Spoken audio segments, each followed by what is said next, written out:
Good morning. Happy Tuesday it is today.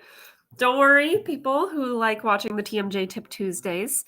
For those of you who have been around here before, I'll be doing one of those later today. But this morning, our topic is where to buy choir music and not pay a boatload. So, before we get into that, I just wanted to clarify. Like I said, the TMJ Tip Tuesdays, I will be doing one of those later today, but that'll be in the group, in the community, in the description of this video, like it is every week. Sometimes I do the TMJ Tip Tuesdays as my morning live. Sometimes I do it later in the day. So go check that out in the group. If you're not already in the group, you can go check that out in the link in this video's description. And if you're already there, just make sure you have all your notifications turned on so you see when I go live in the group.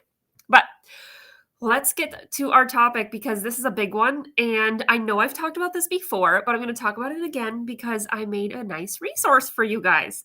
So you'll find the link for this resource in the description of this video. It's called Where to Buy Choir Music. It's like a link. It's a fancy little link, and it sends you to all the links that are in the link. So it's a link within a link. Anyway, that got a little bit confusing. So anyway, it's a link within a link that has a whole bunch of links on it to different places. So that's why I made it, because it's just easier to keep track of, right? And I put a whole bunch of places that I've either personally bought music from or I've heard about other people getting their choir music from, because if it's somewhere that they have liked getting stuff, then clearly it's going to be helpful for you. So pros and cons for each of these places. I'm going to talk through these pretty quick because there's quite a few. So stay with me, all right? Places to buy choir music. You can get it from J.W. Pepper. That is a publisher. Pros are that you can have practice tracks available for lots of them. So if you need to buy practice tracks for your students to use, if you need to buy accompaniment tracks, stuff like that, those are usually available on most of their music. Cons, it's a little bit more expensive typically.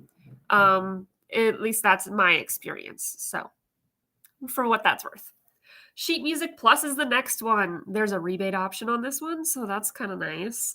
But the shipping can take a while, at least in my experience. So maybe other people have had good experiences with the shipping, but I have had things take a while from Sheet Music Plus. So that's, if you're not needing something right away, then go for that. musicnotes.com. I've looked here before. I've not ended up purchasing stuff from musicnotes.com, but I've heard of plenty of people who actually really like it. So I just stuck it in here because I was like, well, that way you know about it. You can at least go peruse yourself. Music K8. I really like Music K8. You just have to search carefully because it has great affordability. You can buy one piece of music for your whole group and you can copy as many as you need. So if you have a large young choir, or you're working with a school setting, they have magazine subscriptions. You can get music pretty cheap that way. But I have found that I have to search very carefully because some of it's kind of cheesy and doesn't appeal to my students, and frankly doesn't appeal to me. So that's something that I have noticed when looking at that stuff.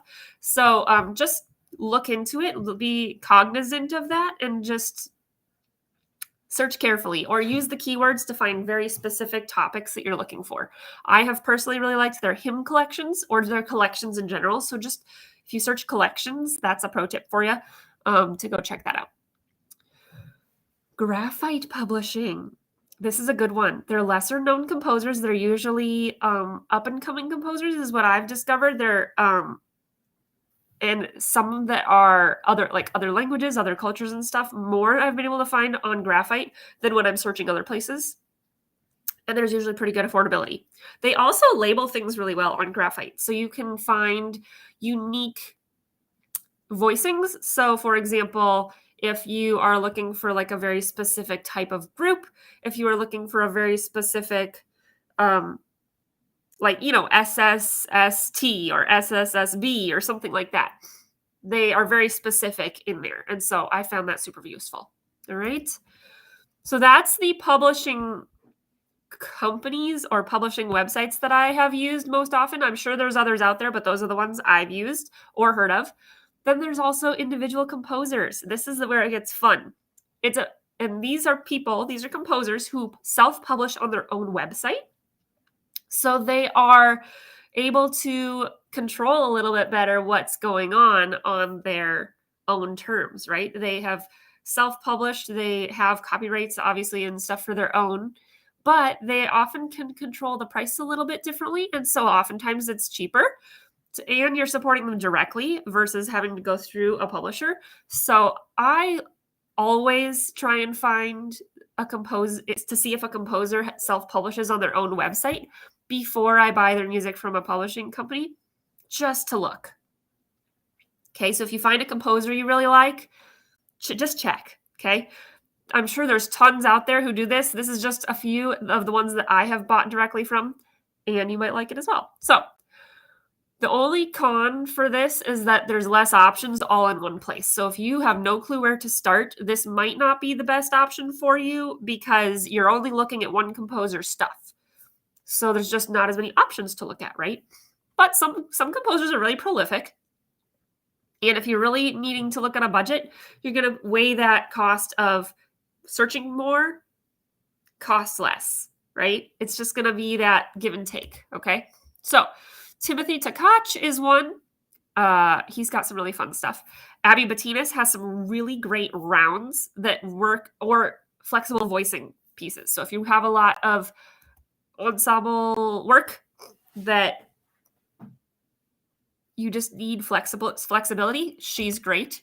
And Brandon Iris has some really, I think that's how you say his name, has some really, what's the word?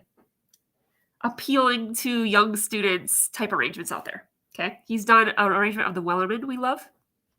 So there you go. There you have it. Just a quick run through of a bunch of places that I buy music. I hope that you go check these out. Go and you can see for yourself what you really like. Let me know which ones you like. If you have other places that you buy music, let me know in the comments because I'd love to check those out because I've just bought music from these places. All right. So have a great rest of your day. Again, if you liked this content and you're like, oh, I could use some more of this information, you can go check out the community in the description of this video. We've got lots of videos over there, lots of different conversations happening to really support newer teachers, people who just need a fresh start or are starting with a new level of students. So let's say you were used to teaching elementary and you're now teaching high school and you're like, oh my goodness, this is just a different playing field. So I need some support. This place is for you. So go check it out. And if you're already in the group, check out the guide section because there's lots of great stuff there. All right. Have a great rest of your day, and I'll catch you later in the group for TMJ Tip Tuesdays and tomorrow morning for my live. Bye for now.